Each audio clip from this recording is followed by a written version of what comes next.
Man সিটিকে ৩-০ গোলে হারিয়ে Arsenal কি প্রিমিয়ার লিগের জন্য বড় ওয়ার্নিং দিয়ে দিল? আজকের কমিউনিটি শিল্ডে আর্সেনাল শুধু একটা ট্রফি জেতেনি, তারা ম্যান সিটির বিপক্ষে নিজেদের শক্তির পরিষ্কার বার্তা দিয়েছে।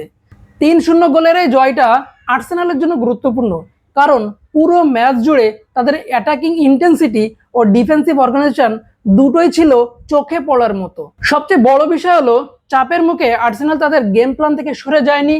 সিটি পজিশন ধরে রাখলেও যখনই তারা সুযোগ পেয়েছে, তারা কাউন্টার অ্যাটাক কাজে লাগিয়ে গোল আদায় করে নিয়েছে, যার প্রমাণ মাত্র 24 সেকেন্ডের মাথায় কালাফিওরির ওই গোল।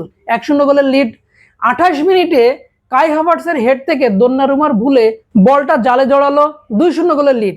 এরপরে বিরতি থেকে ফিরে এসে মাত্র 3 মিনিটের মাথায়, মানে 48তম মিনিটে মার্টিন ওডেগার্ডের ওই গোল। তার মানে 3-0 গোলের লিড। আর এতেই ম্যাচটা বড় ব্যবধানে জিতে নিল আর্সেনাল।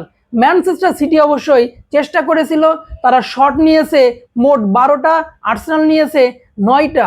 অন টার্গেট ছিল 5টা, কিন্তু ডেভিড রায়া ওই 5টায় ঠেকিয়ে দিয়েছে। তার মানে বুঝতে হবে ডেভিড রায়া কি পরিমাণ সেভ দিয়েছে। Man of the match Martin Odegaard. এই জয় হয়তোবা প্রিমিয়ার লিগের ফলাফল নির্ধারণ করে না, কিন্তু একটা বিষয় পরিষ্কার, আর্সেনাল শুধু এবার টাইটেল কন্টেন্ডার নয়, তারা টাইটেল ডিফেন্ড করার জন্যই মাঠে নামছে। এখন প্রশ্ন একটাই, এই আর্সেনালকে কি প্রিমিয়ার লিগে থামানো যাবে? আপনার কি মনে হয় আর্সেনাল কি এবার প্রিমিয়ার লিগ জিতবে? আপনার মতামত কমেন্ট করে জানান।